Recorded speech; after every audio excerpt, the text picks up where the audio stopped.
ces choses-là. Alors, depuis les dimanches passés, nous sommes en train de parler sur les mariages et le divorce. Mariage et divorce. La fois dernière, les dimanches passés, nous avions parlé sur trois choses qui nous ont fait un bon choix.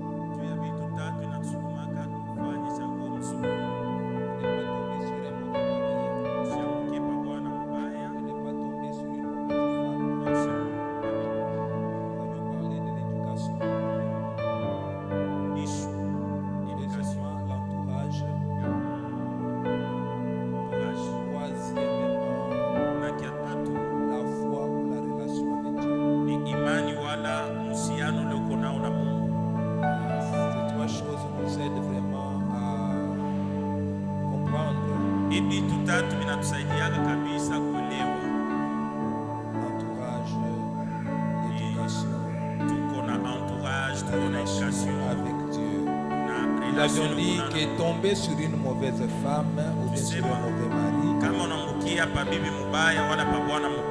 ce n'est pas un fruit du hasard, ce n'est pas la sorcellerie. Non, non. C'est ta relation avec Dieu qui n'est pas bonne. Et là, nous avions donné Ecclésiaste 7, 26. Ecclésiaste 7, 26. 25 à 26. Alors, aujourd'hui, en semaine, nous avions parlé du divorce. Que nous allons encore récapituler ce dimanche. Ajouter quelque chose. Le mercredi, c'était bien ici. Il y avait beaucoup de questions, il y avait de bonnes choses. Alors, vous voulez vous marier mais vous ne voulez pas assister à des choses comme ça. Et là vous risquez de tomber sur une mauvaise femme et vous sur un mauvais mari et pleurer toute votre vie et perdre l'avenir. Un mauvais mariage appauvri. Un mauvais mariage détruit les relations. Un mauvais mariage détruit la relation avec Dieu. Un mauvais mariage détruit les ministères. C'est pourquoi c'est des choses sur lesquelles l'Église doit beaucoup enseigner. Au lieu de vous dire Dieu va vous bénir, Dieu va vous bénir, Dieu va vous bénir, Dieu va vous bénir, Dieu va vous bénir. Et vous allez entendre la bénédiction sans la voir. Pourquoi? Parce que vous avez fait des mauvais choix. Vous avez fait des choses qui détruisent votre relation avec Dieu. Et l'Église a une part de responsabilité. C'est pourquoi en tant qu'Église, on doit vous parler de ces choses.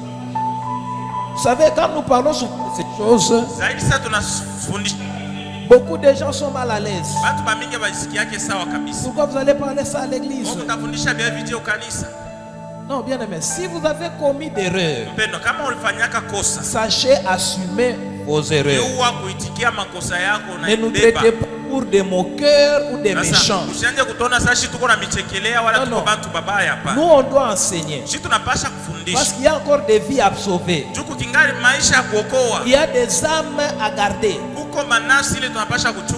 On doit parler afin que certaines personnes évitent les erreurs. Ou ceux qui sont tombés dans ces erreurs sachent comment s'y prendre et comment se relever. Alors, nous allons parler sur les divorces. Vous devez comprendre d'abord que le divorce vient d'un mauvais choix. Le divorce vient par manque d'information et de préparation. Un homme qui n'a pas été préparé au mariage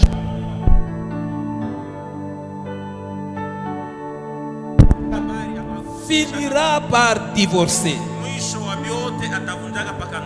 Une femme qui n'a pas été préparée, informée sur le mariage, finira par divorcer. Si il ne divorce pas, alors nous nous tenons debout pour honorer la parole de Dieu. Nous sommes dans le livre de Malachie. Malachie, chapitre 13e. Nous lisons du 16 et du... je m'excuse. Malachie 2, 13 à 16. Malachie 2, 13 à 16. Voici une deuxième chose que vous faites. Vous couvrez l'autel de l'Éternel de larmes, de pleurs et de gémissements, de sorte qu'il ne prête. Je vais encore avoir un son de retour. Au lieu que l'église soit un lieu de prière, de louanges, d'adoration, des témoignages et d'actions de grâce, les trahisons ont fait que les gens viennent à l'église avec des larmes, d'amertume, de pleurs et de gémissements. Et au lieu que Dieu prête attention à vos offrandes, à vos dîmes, les larmes ont détourné Dieu. L'attention de Dieu devient sur les larmes. Au lieu de bénir, il veut se venger. Se venger de ceux-là qui font pleurer. Amen. Amen. Bien aimé, vous devez comprendre. Ne soyez pas des gens qui faites pleurer les autres. Non, non.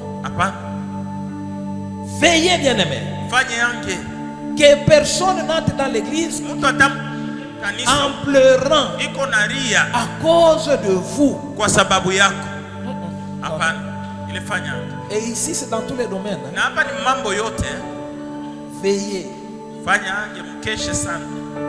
que la chair, que l'autel ne soit pas un lieu de larmes, d'amertume, de pleurs et de gémissements.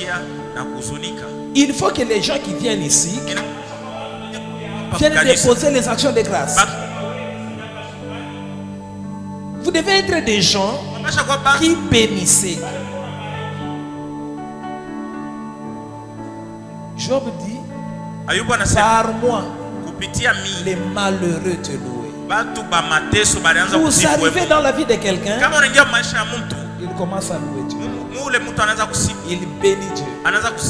Pas entrer dans la vie de quelqu'un, il abandonne l'œuvre de Dieu.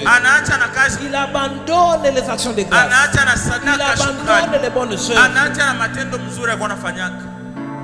Femmes, veillez sur le ministère de vos maris.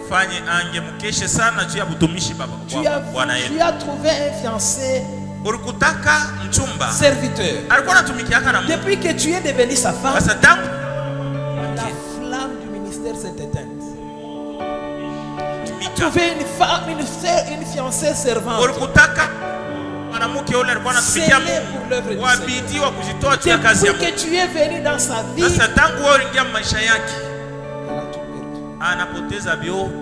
l'onction sèche. Non, bien-aimé, vous devez veiller sur vous. Veillez sur votre esprit. Ayez cet esprit qui relève, qui pousse les gens à aller de l'avant. Pas à tomber, pas à lâcher. Et l'autel devient un lieu de larmes. Madhabahu inakuwa fasi. Non, non. Vous devez arrêter de faire pleurer les enfants. Unapasha kuacha kuridi.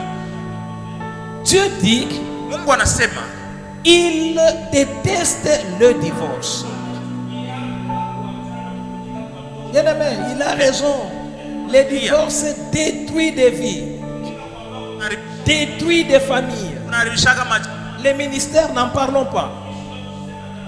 Dieu dit, il a été témoin entre toi et la femme de ta jeunesse que tu as trahi.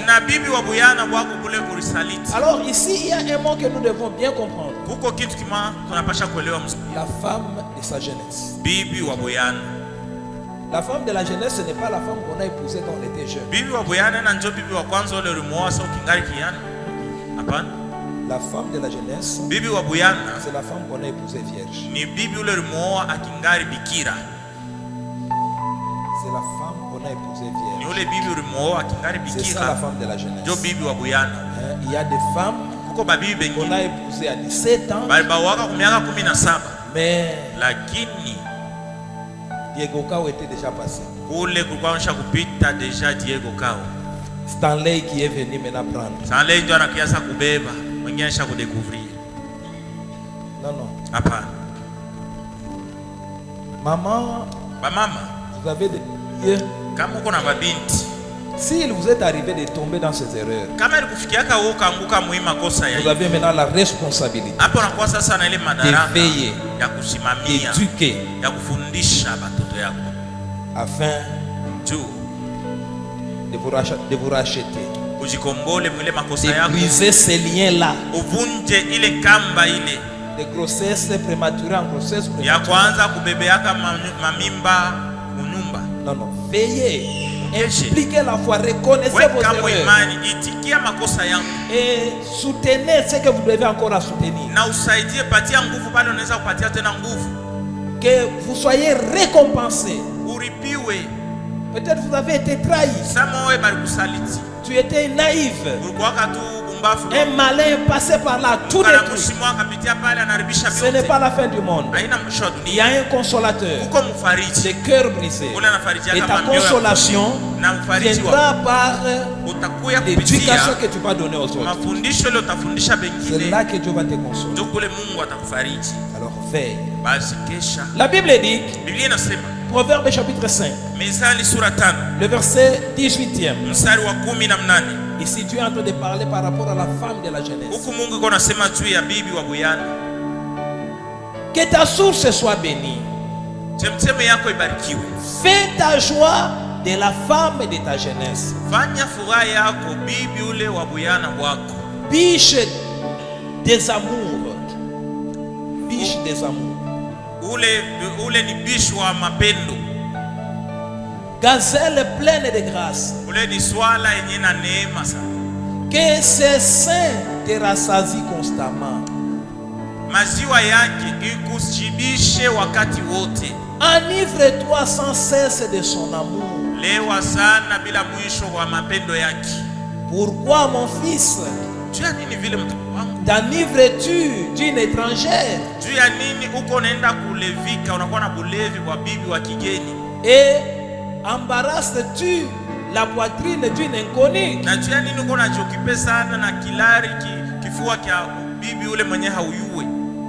Bien-aimé dans le Seigneur, jeunes gens, chers papa, gardez vos femmes, gardez-le, gardez-le,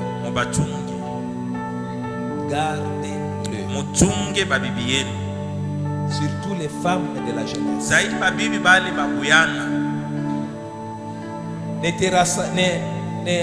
Ne te rassasie pas d'elle et allez chercher ailleurs. Rassasie-toi constamment d'elle. Enivre-toi de son amour. Amen. Enivre-toi. Vous savez, ces femmes ici, les femmes de la jeunesse, sont souvent naïves. Oui, oui. Elles comprennent tout avec retard. Alors, Aidez-les. Comprenez. Instruisez. Afin de ne pas tomber sur l'ivresse des étrangers. Quand vous lisez la suite de ces passages, vous allez lire à la maison, vous allez voir les conséquences. Alors, bien aimé, Dieu n'aime pas les divorces. Dieu n'aime pas que tu trahisses ta femme. Donc d'abord vous allez comprendre que ici Dieu s'adresse aux hommes. Pourquoi il s'adresse seulement d'abord aux hommes? Parce que pour les femmes, donc c'est ce que Dieu dit, il n'a même pas pensé à ça. Donc la femme ne peut pas, ne doit pas. C'est inconcevable. Amen. Amen. Une femme ne peut pas, ne doit pas trahir son mari. Amen. Amen. Ne doit pas. Et d'ailleurs, si vous lisez la Bible, une femme qui allait en dehors de son mariage, on l'a lapidée, tuée. Donc c'était une chose abominable que Dieu ne pouvait pas supporter du milieu de son peuple. Amen. Amen. Abominable. Que Dieu ne pouvait pas. Et vous allez voir qu'il y a une loi de Dieu concernant la femme de sa jeunesse par rapport à la polygamie. Un homme qui épouse beaucoup de femmes. Quand vous lisez Exode 21, verset 10e, la Bible dit, ici on parle de l'homme. Si il prend une autre femme, il ne supprimera rien de la nourriture, aux vêtements et au droit conjugal de la première. Donc si un homme prend une deuxième femme, on dirait que la première, la femme de la jeunesse, ne doit même pas sentir. C'est là que c'est compliqué. En semaine, je disais, il y a des choses que écrit parce que il connaît d'abord le cœur de l'homme, mais il te met des conditions telles que tu ne pourras pas. Et tu dois seulement abandonner. Il dit, si tu prends pour une deuxième femme, ce n'est pas un problème. Mais écoute, la première là, tu ne dois rien diminuer. Oh, tu vois maintenant, j'ai une deuxième, ta nourriture, on diminue un peu, j'avais aussi là-bas. Tu ne dois pas le faire. Maintenant les vêtements, je te paye toi ceci. Tu ne peux pas. Maintenant écoute là où c'est grave. Le droit conjugal. Parfois voyons les polygames ici. 3 jours ici, 3 jours là. Ici on te dit, tu ne dois rien diminuer de son droit conjugal. Rien. C'est-à-dire tout ce qu'une femme doit exiger de son mari, tu ne dois rien retrancher. Si elle veut t'avoir du 1er au 30, tu dois être là. Amen. Amen. Vous voyez que c'est compliqué maintenant. Tu dois être là. Tu ne dois rien diminuer. Non, là aussi on m'a appelé. Pour elle, l'autre là n'existe pas.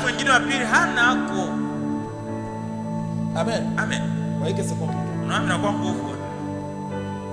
Compliqué. Et Dieu met des choses comme ça pour vous interdire de faire ces choses. Amen. Amen. En matière de mariage, bien aimé, vous devez comprendre 3 choses. D'abord, c'est le père de la fille ni baba wa bibi qui la marie. Ndio anamuoleweshaka. Amen. Amen. Le père. Ni baba wa bibi. Même les fiançailles parfois. Hata yenye uchumba huyo. Vous trouvez deux jeunes gens. Unaona babiana tu bawili. Une relation que même les parents ne savent. Une relation na bazazi ya bayu. C'est mon fiancé. Ndio fiancé wa. Quel fiancé? Fiancé kani? Bien aimé.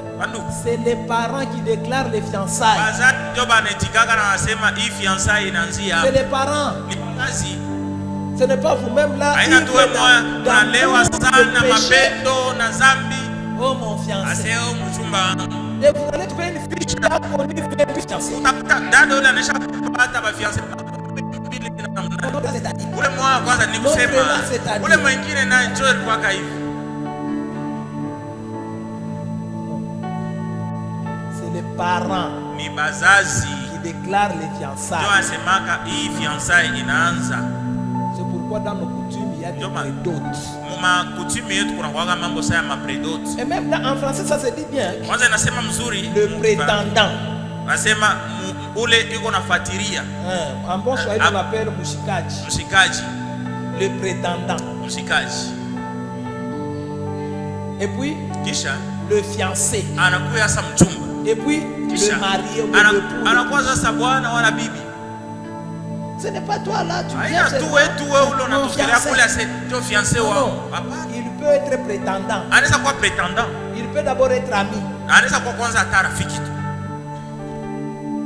Amen. Amen. Toujours dans nos coutumes.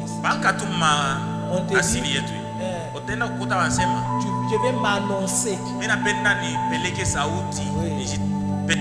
C'est là que tu deviens prétendant. Amen. Amen. Tu deviens prétendant. Tu t'es annoncé. Et puis, tu viens avec ta prédote. Maintenant, le papa dit voilà, c'est ton fiancé. Amen. Mais jusque-là, il n'y a pas de droit de sexe. Oh, c'est mon fiancé. Oh, ni mchumba wangu. Comme j'ai déjà fiancé. Tu deviens à moi. Escroc. Moïse. Bien aimé. C'est les... Et puis deuxième chose que vous devez savoir, c'est les parents qui enlèvent le caractère péché à l'acte conjugal. C'est les parents. C'est-à-dire, l'acte conjugal, sans consentement des parents, c'est un péché. Amen. C'est un péché. C'est un péché. Et il y a des gens comme ça qui vivent dans des péchés continus. Une relation sans consentement du père. C'est l'adultère. Impudicité. Amen. C'est les parents qui enlèvent ce caractère-là. Troisième chose. Bien aimé, la dot que nous versons, on la verse par rapport à la virginité. Par rapport à la virginité. Donc vous devez comprendre que dans certains cas, on doit seulement négocier.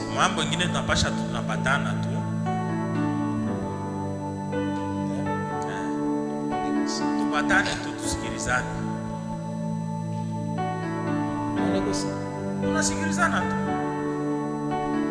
Un jour j'étais allé quelque part. Alors on devait discuter sur la dot. Vous allez donner 2500. Vous allez donner 2500 $. Ok, on se met d'abord là-bas. Ça, tu as les bélas. Tu as dit que nous allons m'appeler Mario. Kia kwanza. Elle a déjà les enfants. Bibi mwenye aisha na kuzalaka. 2. Kia pili, on est d'avortement. Aisha kutosha na mamimba. 3. Kia tatu, la maman a été soumise. Mama ole alikuwa mwepesi sana. Papa ça on a semaji. Mais na qu'est-ce que vous dites? Papa. Papa pour ton. Kaze ndio kwa chimie tutaleta 2500 mama. Papa mulenya hata ile. Kunaisha. On a négocié. Tuna négocier, Et il y a des endroits. Na kuko mafasi nyingine. On dit frère. Afika to, bwana. Sois un homme. Kwa tu mwanaume. Donne. Peleka.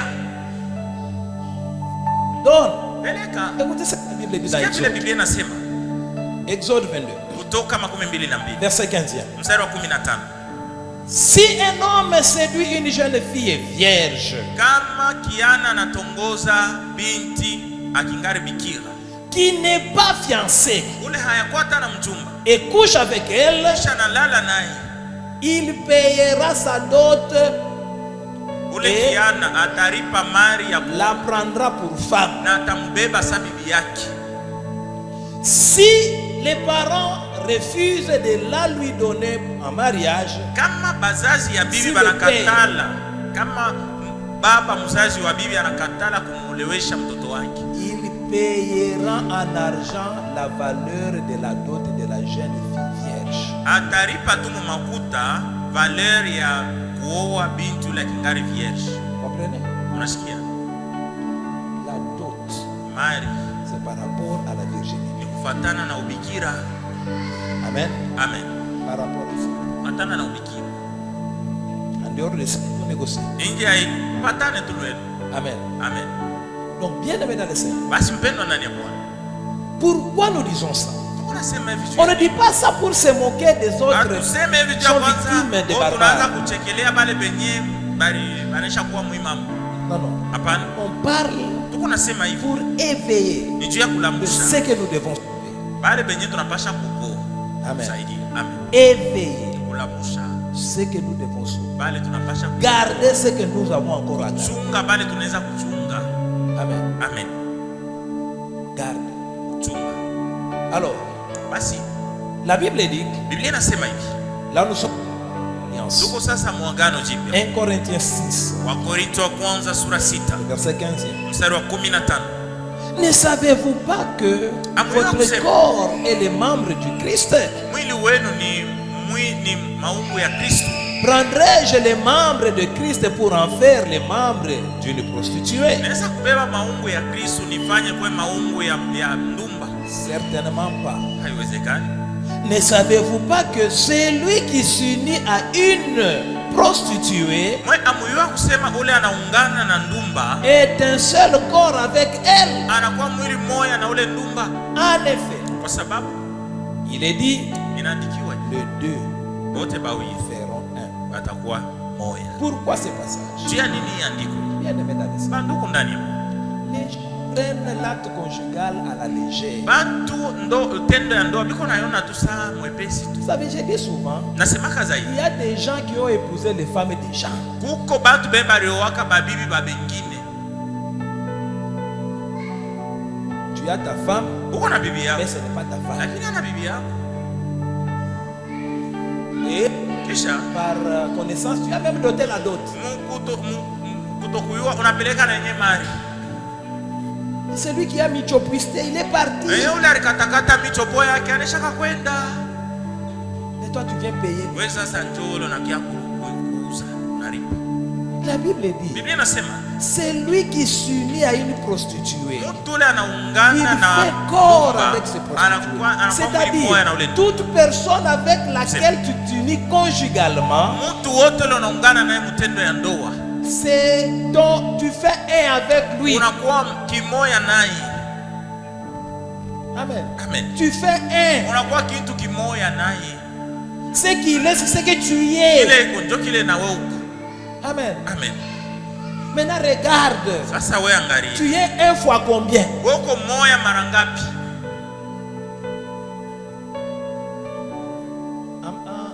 Toi tu es enseignant. Un fois un, c'est combien? Un fois un. C'est un. Inafaa paka 1. Maintenant 1 fois 10. Fois 10. Inafaa 10. Tout nombre divisé par 1 donne ce nombre là. C'est nombre. Sasa. Tunabeba moya na kwa 10. On a divisé par 2. Il y en a qui sont 1 égale à 10. Usiku kwa batu bengine iko ye moya lakini biko bakulu ba 10.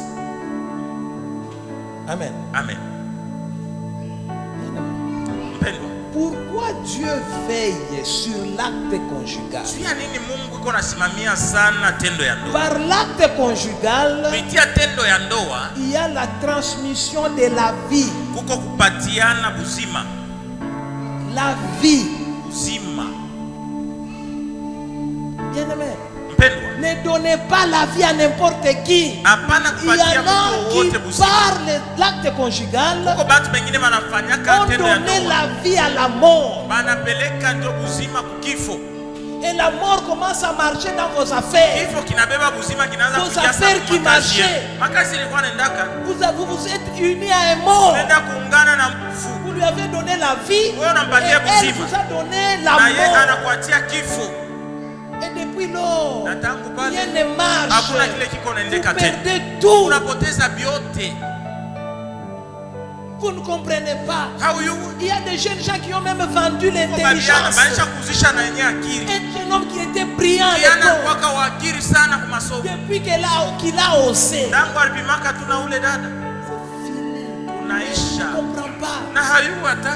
Une fille qui était brillante, elle ne comprend pas. Tout est détruit. Faites tu as pris de la mort, et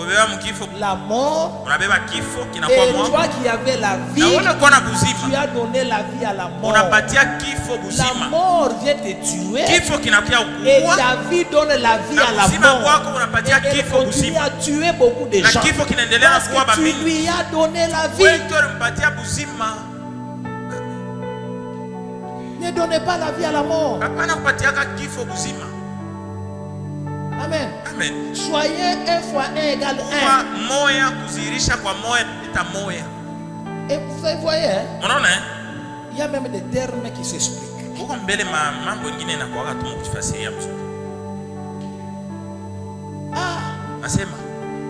J'ai croisé ton copain. Il n'a pas parlé en Swahili. Kabwana. Tu as combien de points? Ça na combien de copains? Tu as combien de femmes? Chaque na babibi bangapi? Il y a des adages bien qui ne se parlent en Swahili. Mama mwingine asemewaka mzuri mswahili. C'est mec qui a bouchaki.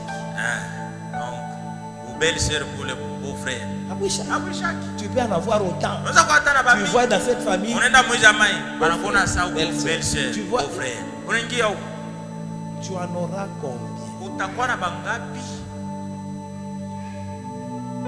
Veillez sur ces choses. Ça détruit les vies. La première des choses qui détruit notre pays, c'est la légèreté sexuelle de nos autorités.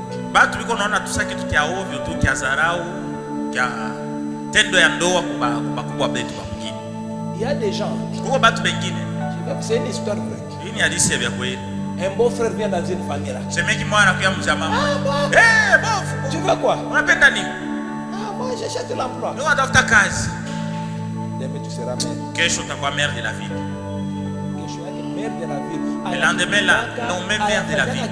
Il n'a rien fait, jamais. Il n'a jamais travaillé. Mère de la ville. Il devient mère de la ville. C'est comme ça que votre Dieu veut l'église pour continuer.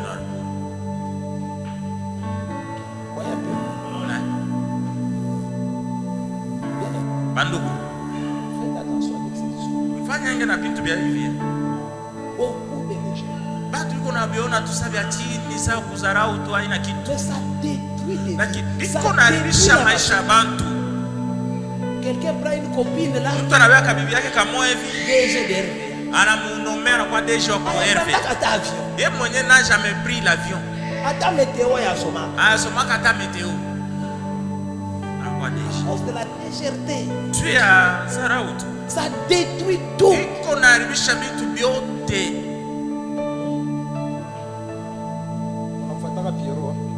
Amfataka Peru Luara.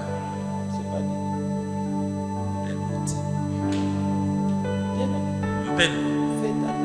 Fanya yange. Baba, mama, babiana. Gardez-vous de ces choses. Mwepuke ibi bintu hivi. Gardez-vous. Ça détruit les familles. Biko naharibisha majamaa. Biko naharibisha taifa. Amen. Amen. Alors, l'unique raison que Dieu donne pour le divorce. Sababu moja tu ile Mungu analeta juu ya ndoa kuvunjika. Matthieu chapitre 19. Mathayo sura 19. Le verset 9e. Wa kenda. La Bible dit. Inasema hivi. Mais je vous l'ai dit. Lakini mimi namiambia. Celui qui renvoie sa femme. Mtu anafukuza bibi. Sauf pour cause d'infidélité. Isipokuwa juu ya sababu ya kutokuwa mwaminifu. Et qui en épouse une autre. Kisha anaoa mwingine. Commet un adultère. Anafanya tendo ya busharati. Et celui qui épouse une femme divorcée. Na wote wale anaoa bibi mwenye alitoka mundoa nyingine. Commet adultère. Anasharatika. Amen. Amen. Tu t'élèves là. Parce que tu es un homme. Allez, toka. Tu renvoies, tu répudies ta femme. Unaoa mwingine. Okay. Utaoa mwingine. Sawa? Sache que wewe wakusema. Tu as fermé la porte du ciel. Unajifungia mlango wa mbingu. Tu vas vivre l'impudicité toute ta vie. Utaishi busharati maisha yako yote. Amen. Amen. Et toi, une femme divorcée, na wewe ule bibi ulivunja ndoa yako, quelle que soit la raison de ton divorce, hata kama ulitokea mwile ndoa juu ya nini, si quelqu'un d'autre te prend en mariage, kama bwana mwingine anaenda kuoa, tu vis l'adultère toute ta vie. Uko naanza kuishi mbusharati maisha yako yote. Amen. Amen. Maintenant, regardez vos pasteurs. Sasa mwangalie ba pastor beno. Tous ces gens ici. Aba bantu bengine bote. Bengine banesha kuvunja mandoa tu, hakuna hata sababu tu yenyewe akabai. Un pasteur de divorce. Unaona pastor anesha kuvunja ndoa mbili kisha naoa tena. Si quelqu'un n'a pas la vie éternelle, kama mtu ana uzima wa milele, il va vous donner vous la vie. Sasa mwenjo atamipatia uzima wa milele. Oh, ni mambo yake. C'est son affaire. Nous suivons seulement Dieu. Mungu wa mtu mwenye yuko mubya bongo ni Mungu wa bongo. Le Dieu de quelqu'un qui est perdu, c'est un faux Dieu. Amen. Amen. Quelqu'un qui n'écoute pas Dieu, il va vous donner quoi? Mais le fanatisme, à cause du fanatisme, nous allons seulement la prier Dieu. Ces histoires-là ne nous concernent pas. Une mauvaise église conduit en enfer. Une mauvaise doctrine conduit en enfer. Un mauvais pasteur conduit en enfer.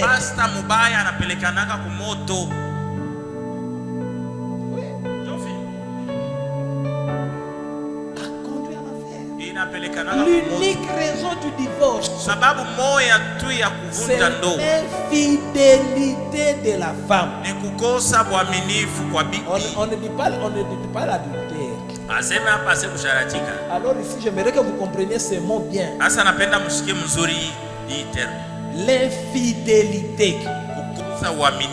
Une femme infidèle. Une femme infidèle, elle est assimilée aux femmes adultères. Parce qu'une femme déjà qui est adultère,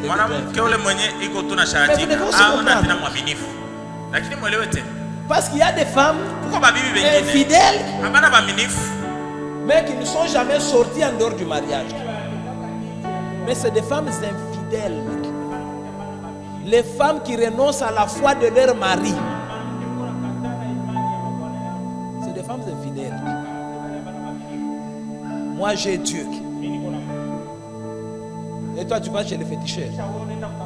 Tu es infidèle. Divorce. Oui. Amen. Amen. Donc maman, veillez sur vos comportements. De vous contenter sur votre fidélité sexuelle.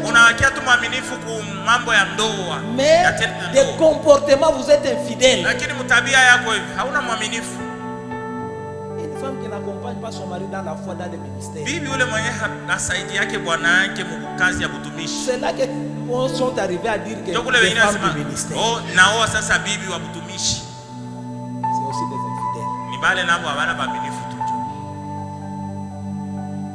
C'est pourquoi bien aimé. En matière de mariage, apprenez à consulter Dieu. N'allez pas de mariage faire que vaille. Elle est belle.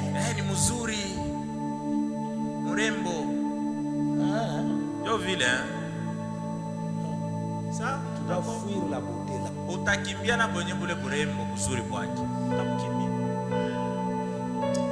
Yeye na mila. Wakana rafiki mmoja. Commence avec une fille de 14 ans. Anaanza na kabinti kama miaka 14. Beaucoup d'avortements. Anatosha mamimba sana.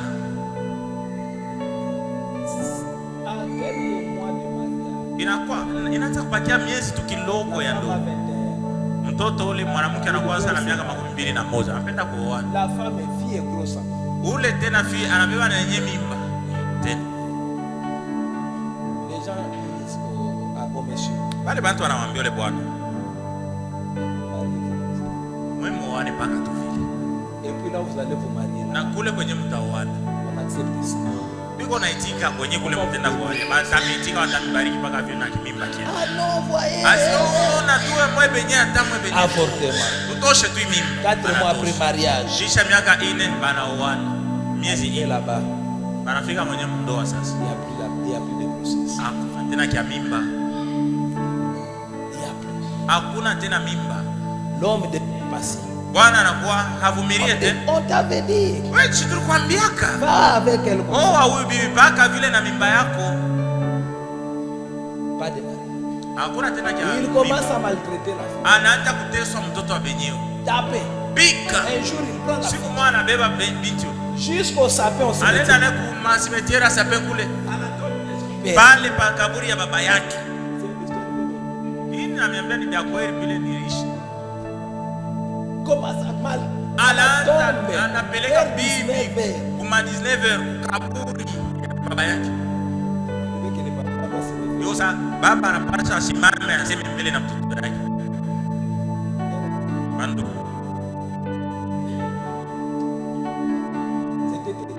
Ilikuwa ni mambo ya nguvu.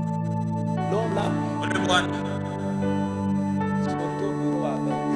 Anaanza kutokaka ku biro yake mwa 21 saa 3 ya usiku. Kazi ile ni shaka saa 5 ya magharibi. Yana wakieko nacheza tu kuzoom maji ordinateur consulter l'internet. Anaangalia tu vitu kwa internet. Ya usiku sana. Kama ndo sikia usingizi. Ina ile pashi bia. Ndio sasa anasema ndio mbaya soit quelque part. Anafika mbele bafasi mmoja. Anauza pombe, anakunywa, bantu wanakunywa. Ndio anarudia safari. Fujo. Amen. Amen. Les désordres. Fujo hii fujo. Et il a perdu beaucoup de temps, il a perdu beaucoup d'argent. Alipoteza kama makuta mingi na wakati paka vile. Jusqu'à ce que paka kumwisho paka achana. Ils ont divorcé. Paka achana. Maintenant, l'homme là c'est bwana ule anaenda kuoa mwingine. Ule anaanza kuzala batoto, anazala batoto mwanamke. Sasa hii tu ndio tazala mwanaume, anazala mwingine mwanamke. Anafaa wote ba set mwanamke batoto. Ambia fais attention. Si Dieu veut te faire payer par ces 7 ici. Kama Mungu apenda kulipe kupitia basaba. Toi tu vas fuir. Utakimbia. Amen. Mpendo. Mettez des disciplines dans vos sentiments. Ma sentiment yenu mweke mu maximum. Usiache ma sentiment yenu kumibeba beli. Ne laissez pas vos pensées vous usiache makiri yenu. Il y a des conséquences. Koma tukio mbaya. Même la foi ile yenye yenye imani ne peut pas te faire échapper. Haiwezi kutosha. Même la foi hata imani ne peut pas te faire échapper. Haiwezi kuepusha. Amen. Amen. L'apôtre Paul dit, Mtume Paulo anasema dans 1 Corinthiens 7. Mwakorintho wa kwanza sura 7. Le verset 10e jusqu'au 15e. Mstari wa 10 mpaka 15. À ceux qui sont mariés. Bale benyewe shakuoana. Non pas moi. Hapana mumie. Mais lakini le Seigneur. Ni Bwana Mungu, Bwana Yesu. C'est un fait, c'est un analeta hii kanuni. Que la femme ne se sépare pas de son mari. Bibi asiachane na bwana yake. Si elle se sépare de lui, kama anachana na mwenye bwana yake, qu'elle reste sans se marier. Ule bibi abakie bila kuolewa tena. Ou wala tena. Qu'elle se réconcilie avec son mari. Barudishane na bwana yake. Et que le mari na mwenye bwana sasa divorce pas de sa femme. Na yeye asiachane na bibi yake. Ça c'est l'apôtre Paul mtume Paulo qui interprète l'ordre de Jésus. Yeye kunafasiria kanuni ya Yesu. Pour vous dire que Nisha kumwambia kusema Dieu n'aime pas de divorce. Mungu apendake ndoa kuvunjika. Amen. Amen. Que la femme ne se sépare pas. Bibi asiachane na bwana yake. Même s'il a épousé une deuxième femme, ne te sépare pas. Usiachane naye, usimwache. Dois remplir tes obligations. Wewe dois kubakia makanuni yako kufanya vile venye unaweza kufanya. Le reste c'est lui avec Dieu. Vingine umwache tu yeye aishane na Mungu wake. Il a pris des anaona bibi mwingine. Hata mimi nenda sasa kwetu. Ne divorce pas. Usiachane na bwana yako. Compliqué hein? Binakuwa nguvu. Compliqué. Binakuwa nguvu hapa. Ne divorce pas. Usiachane. Est-ce que les mamans peuvent bien écrire ces passages? Mama mnaweza kuandika 1 Corinthiens chapitre 7. 1 Corinthiens chapitre 7. Le verset 10e. Les versets 10. 10 et 11. Na 11e verset. Allez méditer. Mande tumisome tu mu wazi juu ya hii. Amen. Amen. Enlève ta colère. Vishilani byako bilo bitoshe mbele. Wende tu upatane, rudishana tu na bwana yako.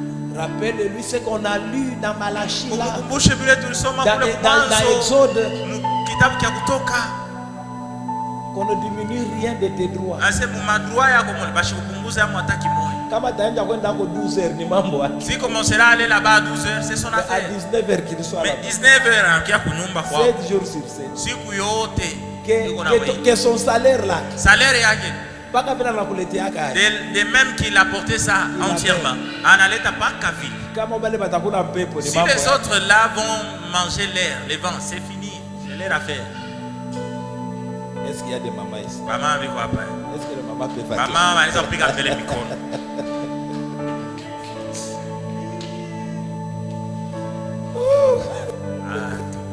C'est bien.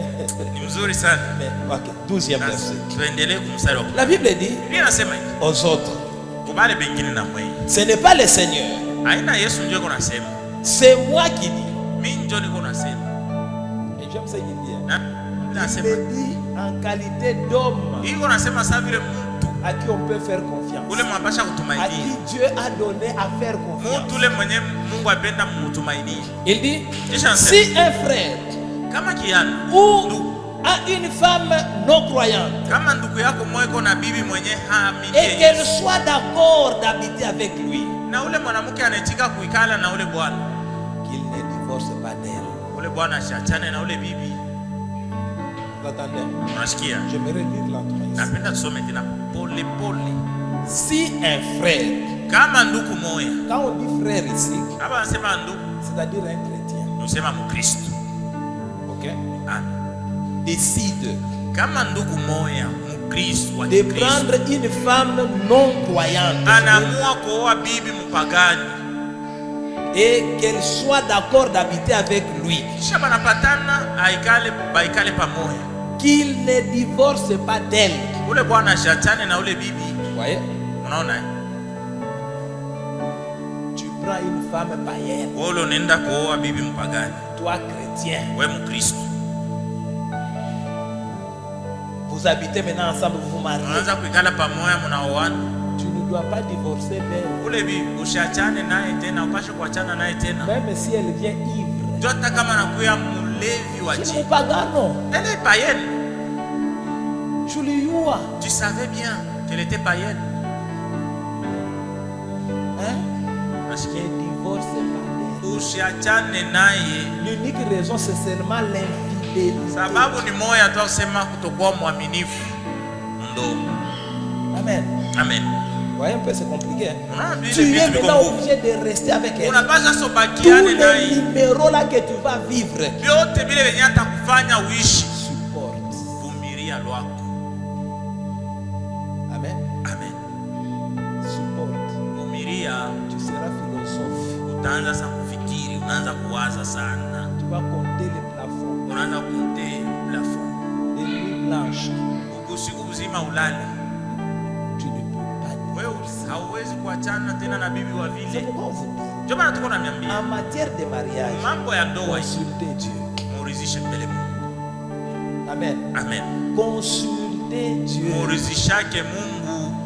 La Bible dit, Biblia inasema, on a lu l'autre fois, Ecclésiaste chapitre 7 verset 25 et 26. Mhubiri sura 7 mstari wa 2 na 5. Qu'est-ce qu'il dit? Anasema nini?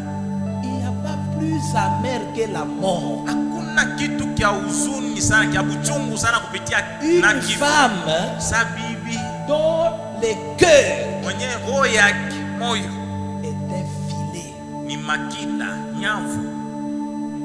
Les mains mikono ya ule mwanamume ni miteko.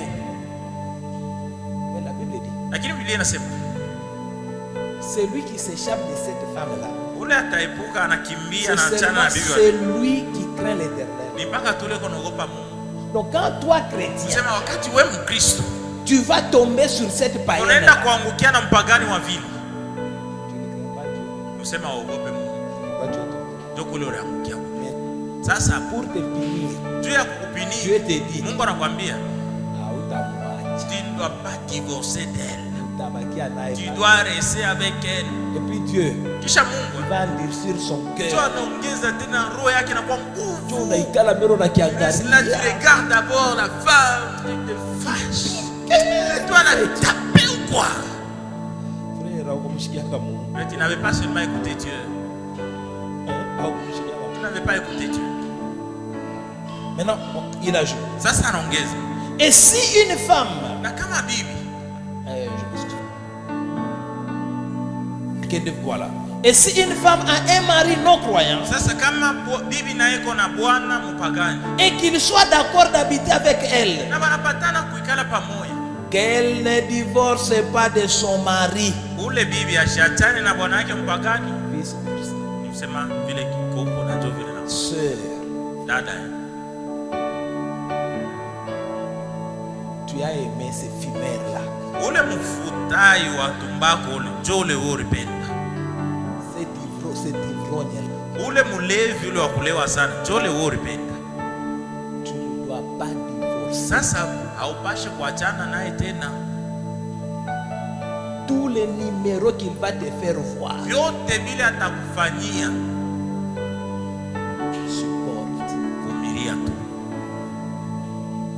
Amen. Amen. Supporte. Wewe vumilia lwako. Kama utaingia mu intercession, si tu vas entrer à l'intercession, commence la prière. Il y a des choses que Dieu nous interdit. Pas parce que seulement c'est un péché. Non, non. Dieu nous interdit certaines choses à cause de leurs conséquences sociales. Amen. Amen. Il nous interdit à cause de leurs conséquences sociales. Tu ne sais pas si ce type-là va croire en 2040. 15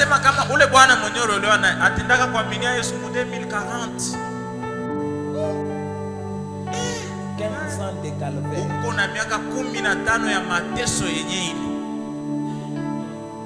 Supporte. Tu ne vois pas les salaires. Supporte. Oh pasteur, je vais sortir. Moi je ne vais pas t'empêcher de sortir. Moi je conseille les gens de quitter. Mais je vais seulement te donner des conséquences. Si tu quittes, ne divorce pas. Mais ne ne te remarie pas. Usitafute tena kuolewa wala kuoa tena mwingine. Voyez? Unaona? Tu veux la paix? Unapenda salama? Libère-toi. Toka mwile nyumba. Mais ne divorce. Lakini ndoa usivunje. Et que ton action na tendo yako ne pousse pas d'autres à divorcer. Isisukume ule mwingine naye sasa ndio tuvunjie tu hapa. Parce qu'il y a même des lois. Tuko kwa mashindano nyingine. Lorsque un mari fait 6 mois sans information. Wakati bwana anafanya miezi 6 ana habari ya bibi yake. Anaona tu asei hapa ndoa yenyewe inaanza tena. On déclare un décès. Na kisha wanavunja. Unaona? Mapasha kuwebi vitu vyote hivi. C'est pourquoi, kwa maana mes frères et sœurs, banduku yangu badala yangu,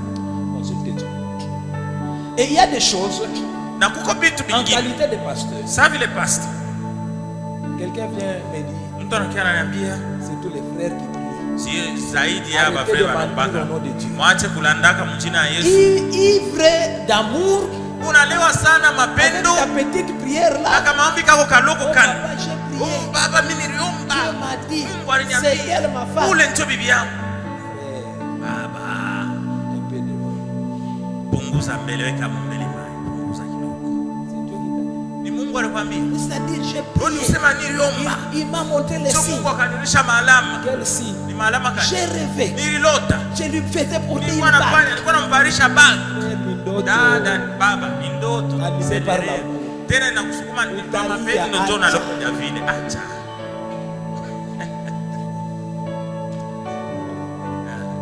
Un jour un frère vient me dire. Siku ma frère marque uniambia. J'ai vu une sœur dans la salle. Niliona dada moja kanisa.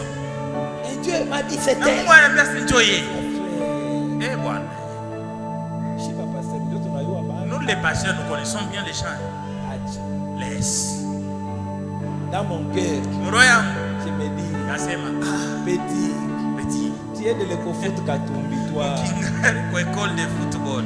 Ou de Lamine Yamal. Et l'autre là, c'est Lamine Yamal. Joueur de la Champions League. À 18 ans, il a déjà joué avec Ronaldo. À 18 ans, j'ai joué avec Cristiano Ronaldo.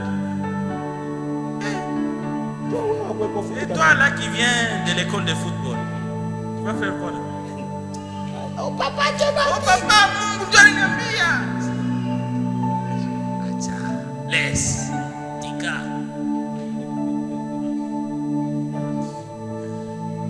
Il y a des choses on ne joue pas avec. Kuko vitu vingine bachezake nayo. On ne joue pas. Ndoa bachezake nayo. On ne joue pas. Ndoa abachezake. Mwaje kusikiaga kanisa. Je me dis Dieu a décidé que je ne suis pas prophète. Nashukuru Mungu sana vile mimi wangu sina profeti. La parole de connaissance. Lakini Mungu anipatia tu akili ya kuanza kuvumbula bintu. Quand je regarde, sasa tumeangalia. Je dis frère. Nasema, ewa. Hapa kuna kitu hapa acha. Arrêtez votre relation. Acha ile relation ile mwachi. Mwache kusikia. Msitukimbie. Un frère me dit. Vraiment ananiambia. Et elle dit à ma femme. Anambia bibi yangu. J'ai trouvé une fille là. Nipata bibi moja, dada moja lakini je ne sais pas le dire au pasteur. Siwezi kumuonesha pastor. Il risque de me dire que ce n'est pas elle. Anaweza kuniambia si haina njoo ule. Même si ce n'est pas elle. Si vous vous mariez, ça ne sera pas toujours elle. Haitakuwa paka yeye. Mais tu seras maintenant obligé de vivre avec celle qui n'est pas elle. Na ule mwenye haina njoo yeye. Unaona? Alors c'est mieux. Sasa ni mzuri. Bien avant. Mbele ya wakati. Avant que l'amour n'atteigne des niveaux là. Mbele mapendo ipande kwa yulu sana. Pour te dire c'est ma frère arrête. Ambia c'est ewa acha. Tu ne t'es pas encore investi. Hauingia mtu sana. Tu n'as pas encore payé les minerva. Hauyalipa hata yenye masomo. Kama benye babi yake. Et même vous aussi les jeunes. Baba yake anashinda kumsomesha. Son papa n'arrive pas à payer sa scolarité. Et c'est toi maintenant qui paye ses études. Condition mtoto asome. À condition que notre fille étudie. Je ne suis pas venu épouser une élève. Mimi sikia kuoa mwanafunzi hein. Mimi sikia kuoa ni bibi.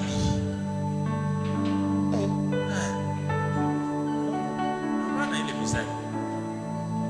Kile baba yake alishinda ushikifanya. C'est que son père a échoué de faire. Toi les fiancés ne le fais pas.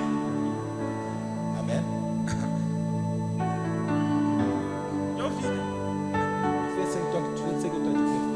Vile wewe unaweza kufanya mnivo ya kufanya. Tu n'es pas parti épouser une élève pour payer sa scolarité. Tu es parti épouser une femme. Quelqu'un comprend? Vous qui payez déjà la scolarité. Tu n'as pas encore doté et tu commences à payer la scolarité. Après, elle obtient son diplôme, elle te refuse. Tu étais vraiment stupide. Les frères sponsors, arrêtez. Ma frère, ma sponsor, moi, tu es le mambo. Mais aussi, vous devez savoir, la fidélité a un prix.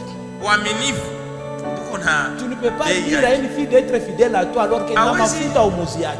On a bien d'être fidèle, tu ne payes même pas sa lotion. Elle doit t'appeler au téléphone que quelqu'un d'autre avait payé.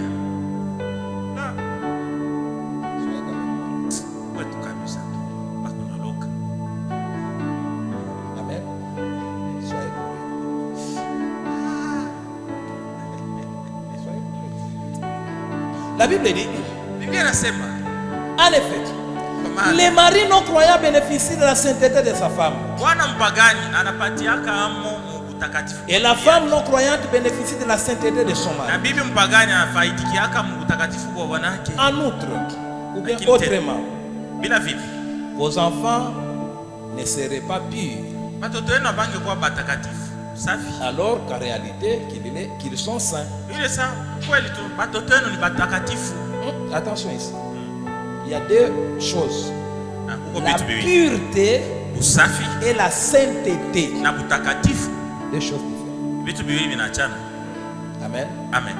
La pureté et la sainteté. On peut être pur sans être saint. Mais faites attention de ne pas être saint, d'être saint et d'être impur. Là, ça ne marche pas. Là, ça marche. Par le fait de ne pas commettre les péchés,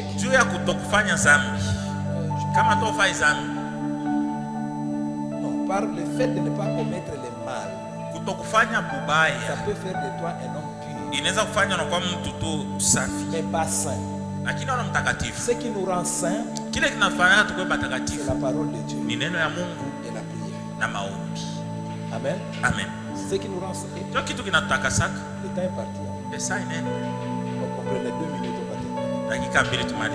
Alors, ce qui va rendre vos enfants purs, c'est votre éducation. Amen. Amen. Et ce qui va rendre vos enfants saints, c'est votre foi. C'est pourquoi, bien aimé, il est bien d'avoir des couples purs et saints. Ça produit des enfants purs et saints. Et ça allège la tâche à l'église. Amen. Amen. Ça allège la tâche.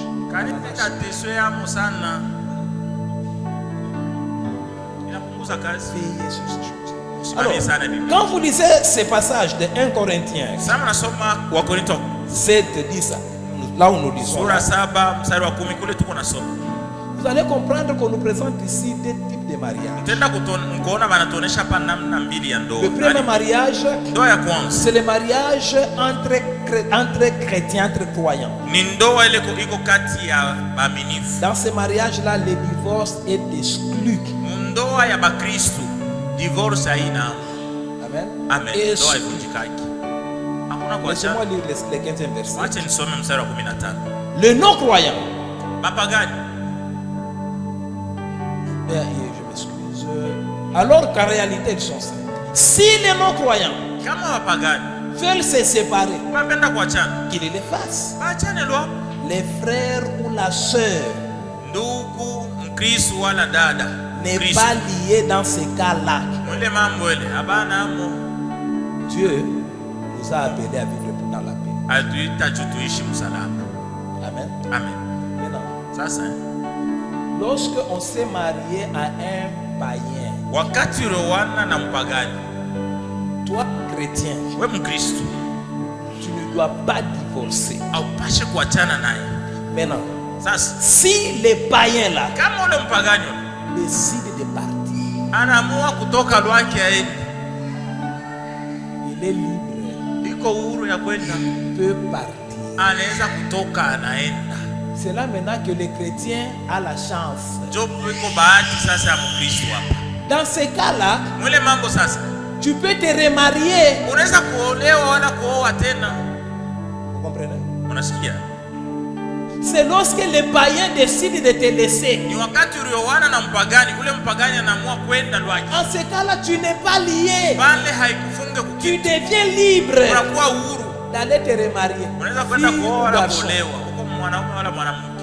Et là, il y a un problème. Qui est-ce que tu appelles chrétien ou païen que tu as épousé? Bien-aimé, vous devez bien comprendre la parole de Dieu.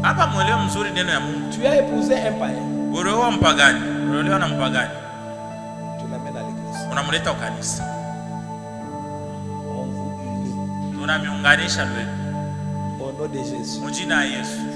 Unaishi hakuna kuachana tena.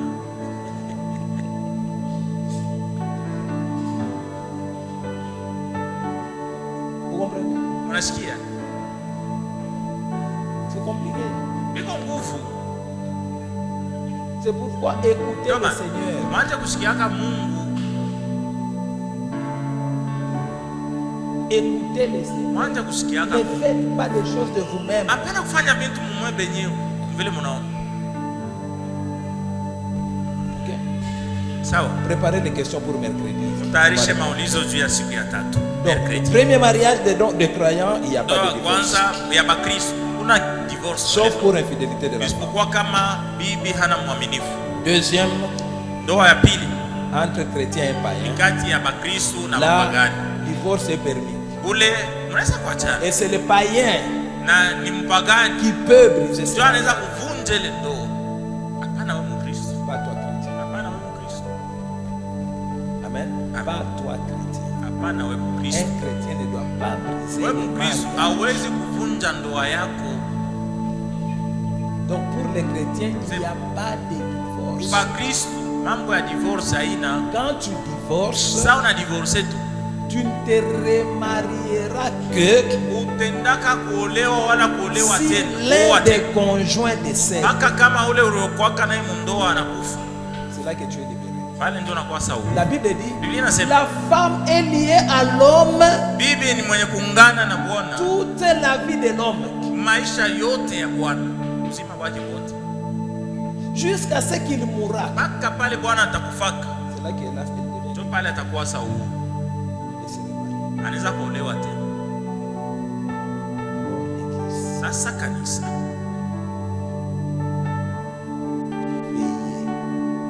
keshe na mwe bale ameolewa mwe bale ameangukia mteko wa batu babaya keshe sana tena. Chers parents, bazazi ayons sur nos enfants. Tusimamie sana batoto yetu. Vous allez dire comment vous allez enseigner ces choses devant les enfants. Yuko nafundisha je mambo hivi kumbele ya batoto kabisa. Quand tu laisses ton enfant de 10 ans à l'internet. Ile sasa unachaka mtoto wako wa miaka 10 iko na internet. Unaona bila anaonaka parler bien. Muanjake usema na parler avec les enfants. Sema tu na batoto. Parler sans filtre. Kusema tu bila kufichika mambo. Ce que vous ne voulez pas dire, c'est ce qu'elle cherche à connaître ailleurs. Des mauvaises personnes. Et c'est vous qui allez subir les conséquences de ces mauvais apprentissages. Amen. Amen. Soyez vous-même modèle. Soyez modèle.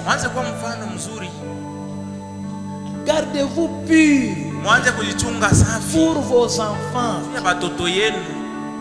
Surtout des familles monoparentales. Soyez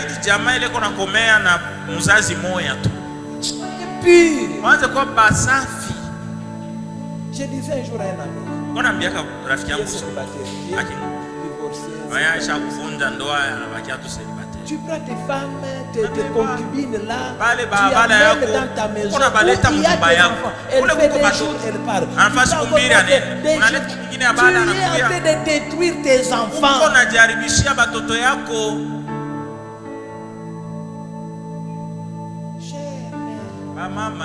Gardez d'amener dans vos maisons n'importe qui.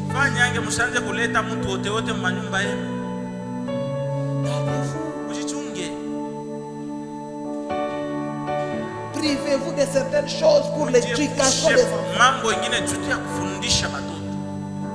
Amen. Amen. Afin d'avoir des enfants purs et saints.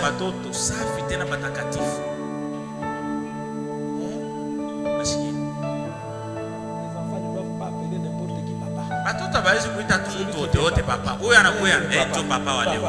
Huyu ni papa. Huyu ni papa. L'autre mama. Huyu naye yuko naita huyu bwana anakuya ni mama. Huyu ni mama.